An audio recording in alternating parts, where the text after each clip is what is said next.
Hi everybody, welcome to Dandelion Cottage and Watercolor Wednesday. I'm Leslie Watkins.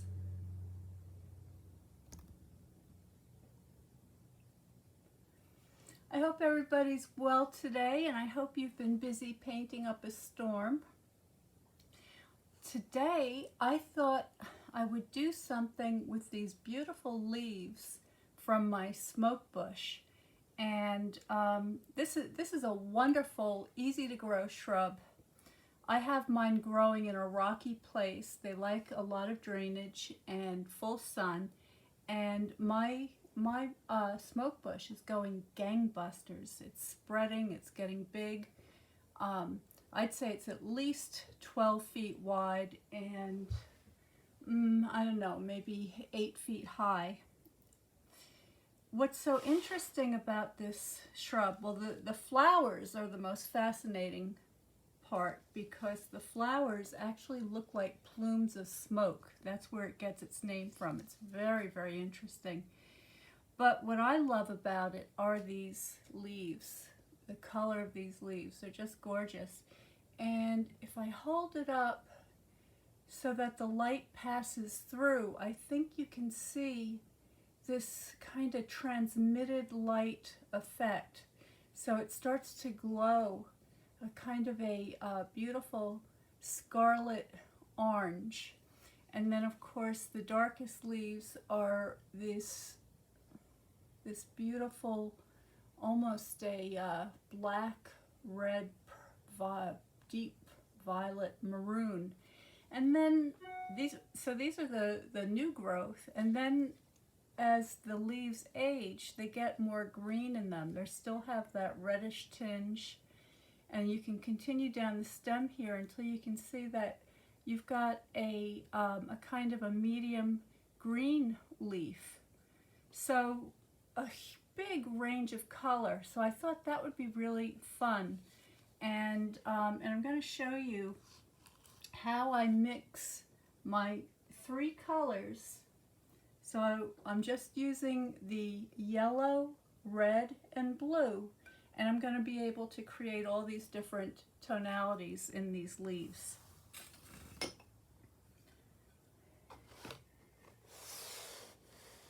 I'm using my garden sketchbook. I'm going to continue with that, and I'm just checking to make sure that I'm broadcasting, and yes, that looks good. I see Ginger, good morning. Aren't they gorgeous? Yes, the colors are incredible on this shrub. And Beverly, good afternoon. Okay, so we are in business. So this garden journal is one of my handmade journals, and in it I've found my favorite watercolor paper. So if you like to do watercolor sketching or pencil sketching or watercolor pencil sketching, whatever medium you like, you can select your favorite paper and just learn how to make one of these easy to make journals, and you'll have exactly the paper that you like working on best. Okay, so I'm just finding the next spread. So here we go.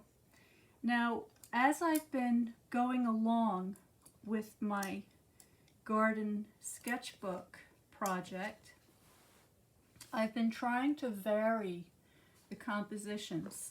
So, you know, sometimes the main focal point will be in a corner, or it might be a border, it might be coming down through the center, or whatever. Today, what I wanted to do was I wanted to have this branch sort of swooping across both pages.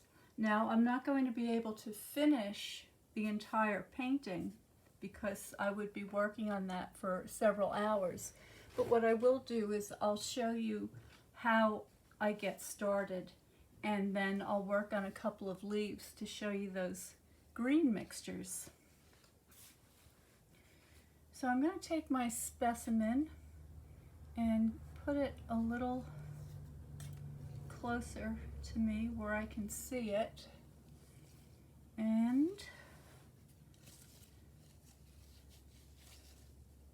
it looks pretty good. I'm going to have to play with these leaves a little bit because they're getting a little bit wilty, but that's okay because I'm going to use them as my inspiration. I'm not going to try to copy them exactly. And I'm going to have my stem start right about here, and I'll have it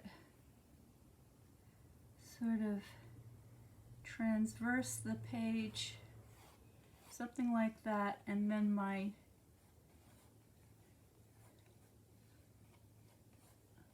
end leaves over in that area. Okay, so I know you can't see that very well, but just give me a minute to get started. Now what I do want to do is I want to take a good look at the way these leaves form. So that's what they look like, and if I put it this way I think you can see better. So you see how they are growing from the tip of that tender branch. Now of course this is very soft and fresh new growth, so it's very flexible, and then as the branch ages it's hard and woody and very stiff. So it's a really nice specimen to kind of tell the story of the way plants develop over time. So I want to get this little tippy area here, and so I'm going to give that a little extra attention, and I'm going to observe that a little more carefully. And the other thing I want to notice is how the stems of the individual leaves are arranged along the stem itself, and they're kind of they are springing in a spiral kind of a fashion. You can see they're getting a little bit floppy here, but they'll revive once I have a chance to put them back in the water again.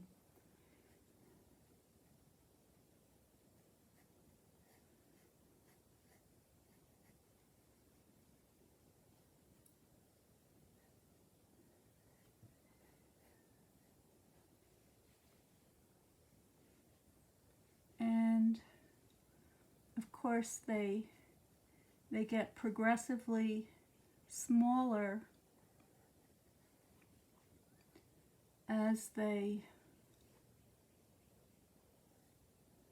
approach the tip.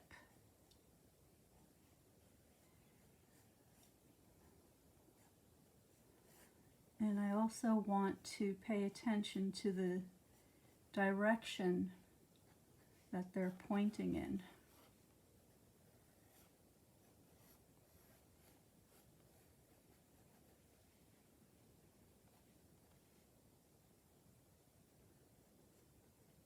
Also, there is a particular distance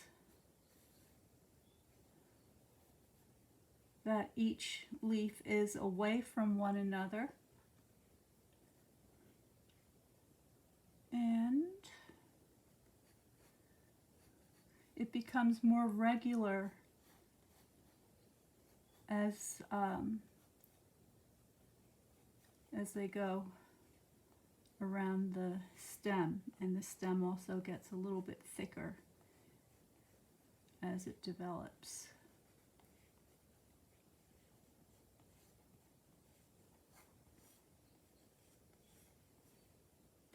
All right, well, I'm gonna use that as the beginning point, and I think what I'm going to do is get that in the water. I'm going to try to zoom you in so that you can get a better view. So there we go. Before I do that though, let's just mix some greens.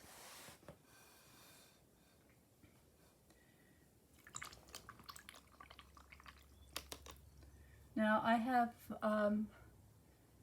yellow in both corners, but it's the same yellow.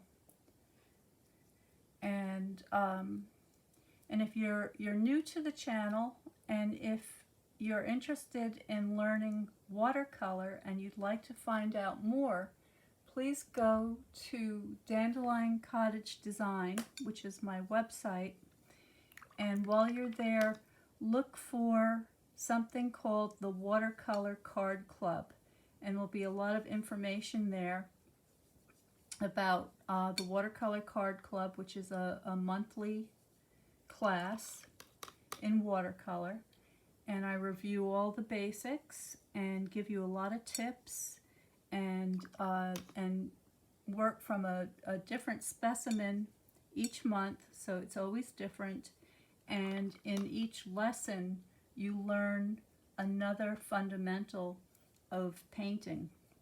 So if that's interesting to you, you can check it out there, or please subscribe to my newsletter, which is called Notes from Dandelion Cottage. And once you get on my mailing list, I'll be able to send you information about individual classes and workshops that I have coming right up. And I'm just about to make a big announcement about the next one, so hurry up and please subscribe to Notes from Dandelion Cottage. And after the video today, I will post that link below in the description.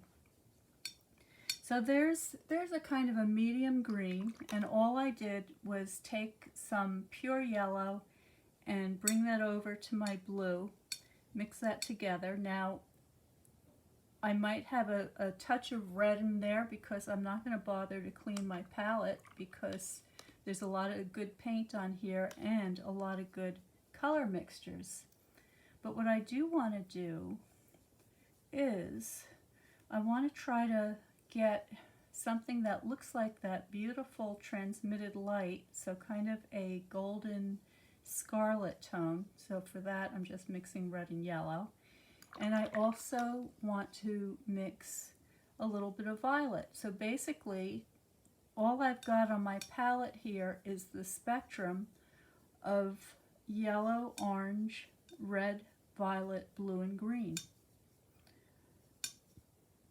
If I take some of this violet tone and mix it with a little bit of the green, I'm going to get something that's very close to the shadow tones in these beautiful leaves.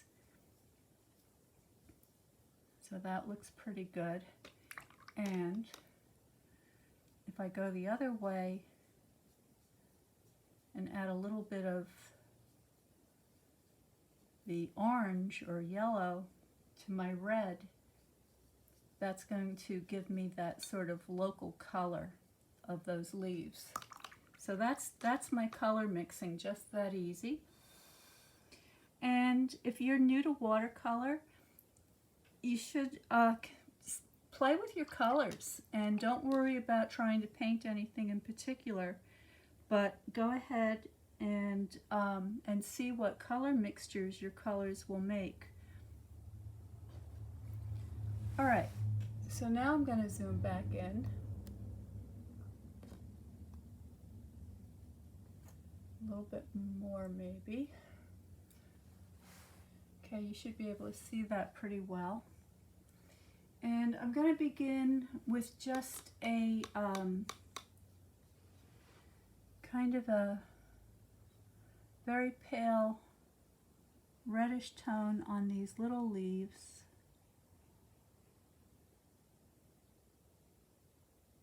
Get those started. I'm going to switch to my smaller brush to get these tiny ones.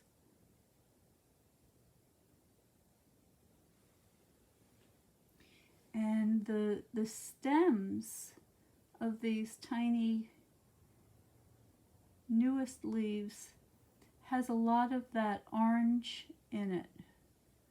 So I can just take a little bit of that and get those stems started.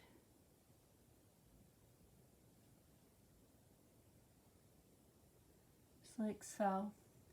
And then as the leaves get a little bit older, they lose a little more of that yellow and start to get more of that beautiful red color.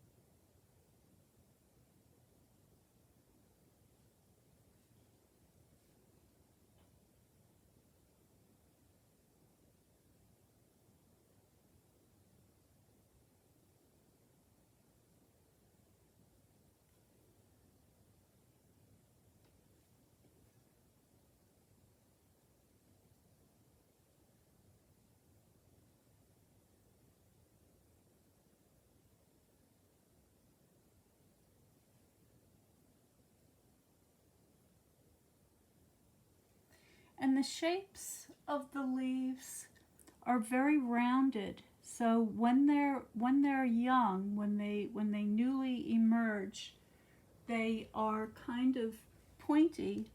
But then as they begin to mature, they take on a much more rounded shape. So I'm going to go ahead and start to indicate that.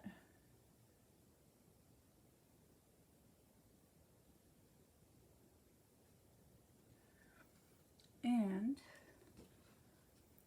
I'm going to go ahead and just soften that point on these leaves so that they're not quite so pointy.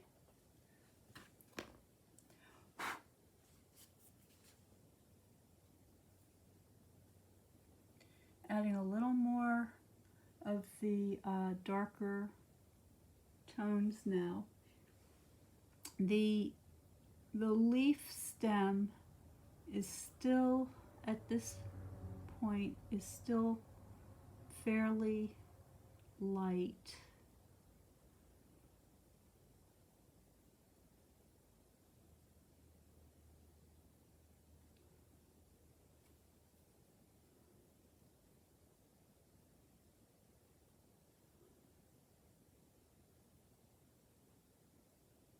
Just going to come around behind that leaf.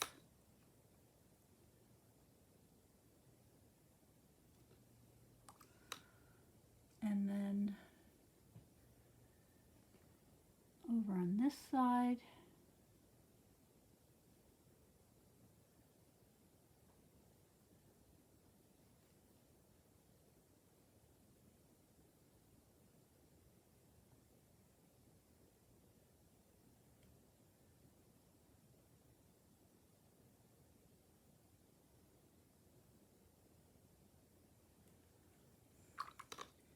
I'm going to get back to my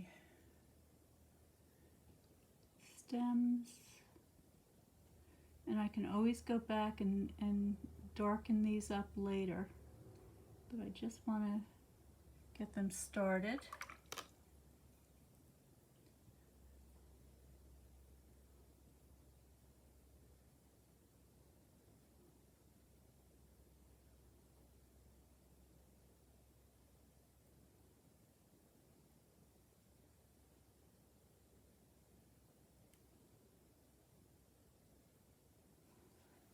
Right, and then let's look at this stem again. And, oh, I see Kit's here now. Hi, Kit. And she says, seeing you pre-mix your colors is a good visual help. Well, you know, Kit, that's not something that I can always do in these 15-minute or so videos, but I certainly, if you come to the Watercolor Card Club, you will see a lot of color mixing in my videos there. So I just want to show you what this stem looks like. If I can get it under the camera, there we go. So you see it's kind of at the end, it has a lot more of the yellow and the pale green mixture with a little bit of the red through it. And then, I know I'm a little bit shaky here, but let's see if we can see. There you go. So there you see as it matures, it gets a lot more of that red color in it. And then if I move these leaves away here, you can really see that red developing. Okay, so that's what I'm going to be painting along here. So I'm just going to begin with my,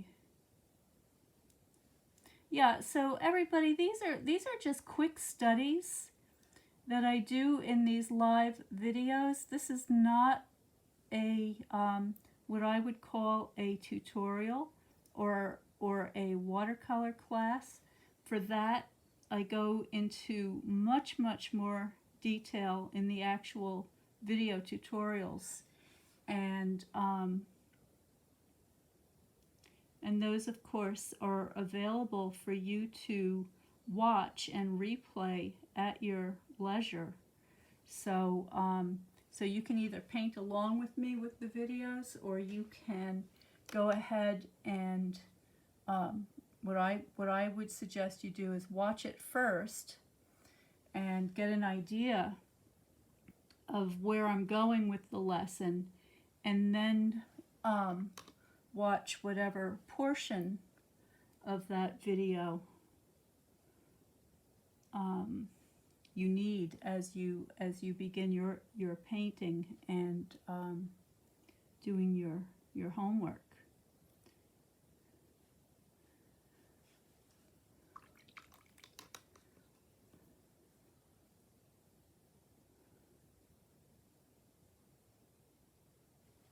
I'm just letting the edge of this fade as it gets closer to the gutter there.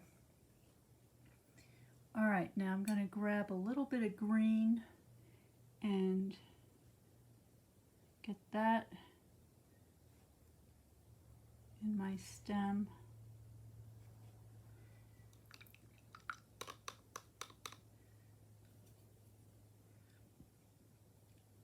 Now the leaves have a slight indentation along the center vein, but it's not very extreme. It's the leaves are nearly flat, but of course they're not entirely flat, so I want to capture some of the dimension.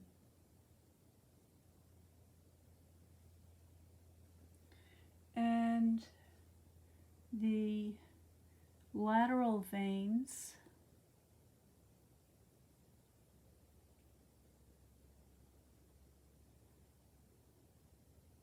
are formed something like this.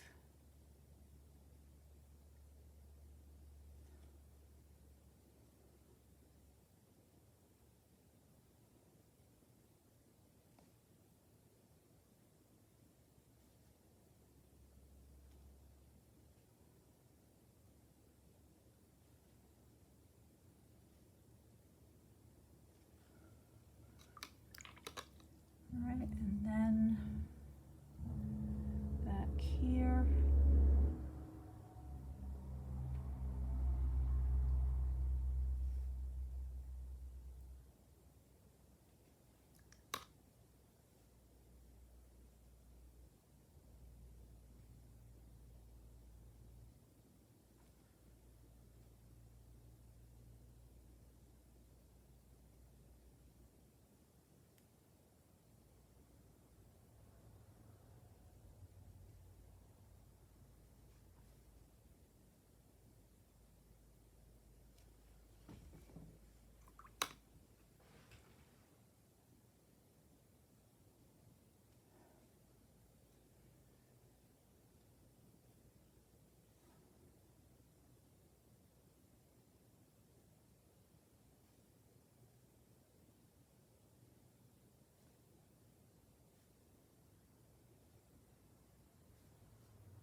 And for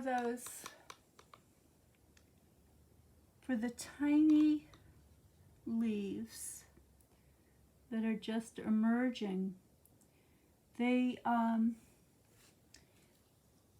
a lot of that blue. See how dark they are? They have a lot of that blue violet in them. So I'm going to go ahead and add a little more blue to my red mixture.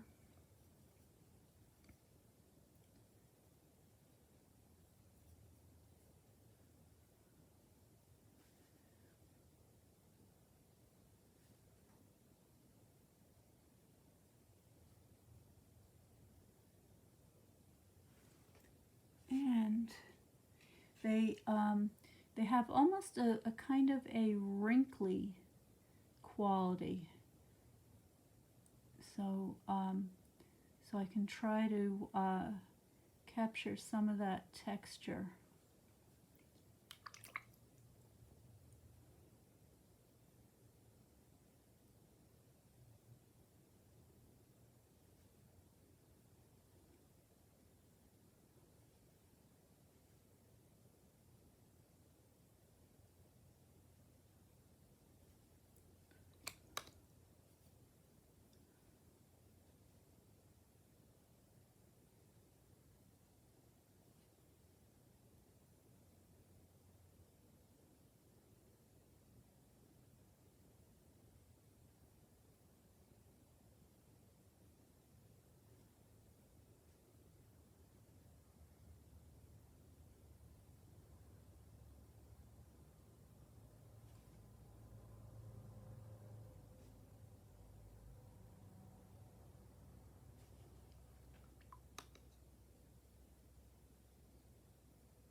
Now I want to also give my stem some attention, and if you look closely at the stem, and actually if you run your finger across it, it's got a tiny bit of a texture to it, and you can take some of your red, and I'm just going to turn my page a little bit so I can get at it a little easier.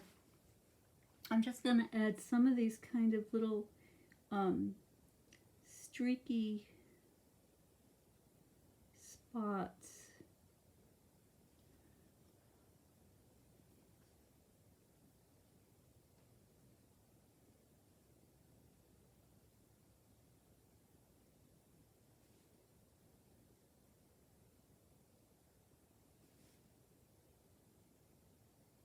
And then let them get smaller as we make our way to the tip here. All right, so that's the sort of middle portion of the painting. What I would do then next is to add a few darks. So I'm just mixing up some stronger paint on my palette.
Okay, so I hope that gives you an idea of how you can introduce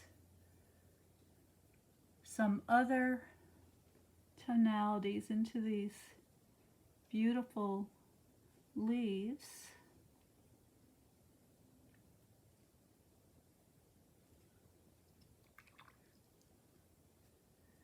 And of course, once this dries, I'll be able to go over and add more detail.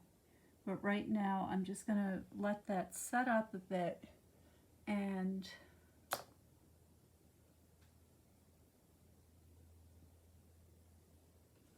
while that's drying, I can go ahead with my pencil and begin to design the rest of the motif across the page.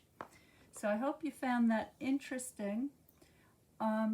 I hope that you can find some nice leaves outside around you that you could use for your specimens. You know, it would be fun actually just to have a book of leaves. I mean, imagine all of the different shapes, the different tones of green, and all the different designs that you could make just using leaf shapes. So I'm just going to check and see if there's any questions. Beverly likes it. She says, so simple a subject, you're making it pop with beauty. Well, you know what? Isn't that our job? And you're right. You know, sometimes the most simplest everyday things can make the most spectacular painting. And of course, as an artist, with your artist's eye and using that subject as your inspiration, you can do so much. So it's really fun to see where these things take you. And the best way to find out is just by putting pencil to paper. It's just as easy as that. I'm sure everybody's got a pencil and a piece of paper someplace, and you could be off and running. Kelly says, your observations are powerful, and then replicating them is amazing. Thanks, Leslie. Well, you're very welcome, Kelly. And you know, taking the time to observe nature and looking at it more closely really it does. First of all, it heightens your love of nature. It makes you appreciate it so much more, and hopefully when people see your work, they'll also have a deeper appreciation of nature. But it also does something for you too. I mean, they have found, studies have shown that when you sketch or you paint, you have the same benefits as you would if you were meditating. So, you know, if you take your time, you really get into it, and you get very focused, your body releases all those feel-good chemicals that are so healing and stress-busting. So there's a lot of reasons to just, you know, put brush to paper, not to mention your own health and well-being. Ginger says, how do you keep your palm from the wet paint is a mystery to me. Well, Ginger, I'm right-handed, so of course, you know, if you're left-handed, you would do just the opposite. But first of all, don't be afraid to move your surface around. You know, if you need to get into a place that's awkward, then just turn the page so that you can get at it a little bit better. The other thing is I kind of use my pinky as a bridge, right? So my palm isn't on the paper. You don't want to touch you want to touch the paper as little as possible, because the paper can absorb oils from your fingers and your hands. And especially do not use hand cream before you start painting. And also, I don't advise fingernail polish, because the polish can leave little streaks all over your surface. So you want to have clean, dry hands. And I use my pinky or the heel of my hand. And this part of my arm is really what's resting to support the brush.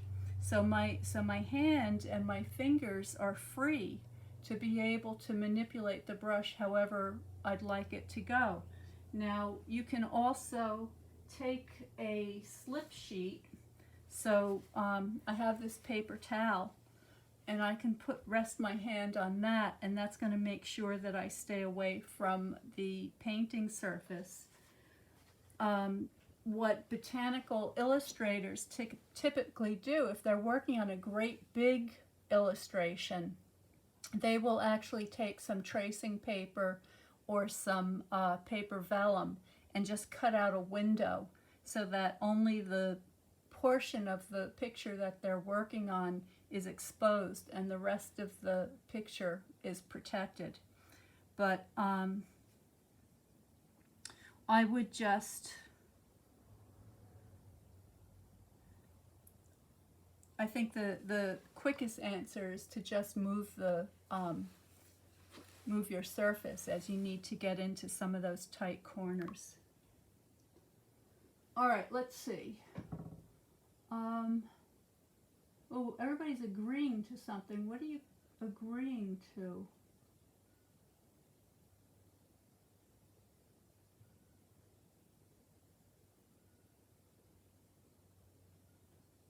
I'm not sure. Everybody's saying I agree. I'm not sure what you're responding to.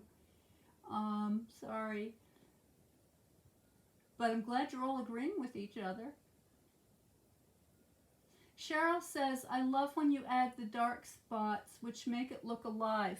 Well, you know, that's just tightening up. You know, I'm working lightly at the beginning as I am sort of feeling my way around the subject and figuring things out. And then, of course, as I begin adding my middle tones and my darks and all the values in between, it's adding the dimension that makes it look so interesting. And that's just, you know, the part of the process. Yeah, so I think that's it for now, folks. Thank you so much for joining me today. I'm just cleaning up some of these edges so that I have a nice soft transition. Tomorrow is going to be Paper Crafting Thursday, and I have a really fun card to share with you. And it's going to be featuring a ocean theme. And so anybody who lives near the ocean or who loves the ocean, I think is really going to enjoy this particular project.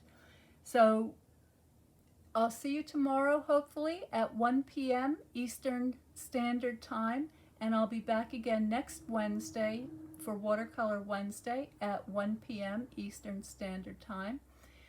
Please subscribe to Notes so that you will get the information about the new workshop coming right up and some other bits and pieces.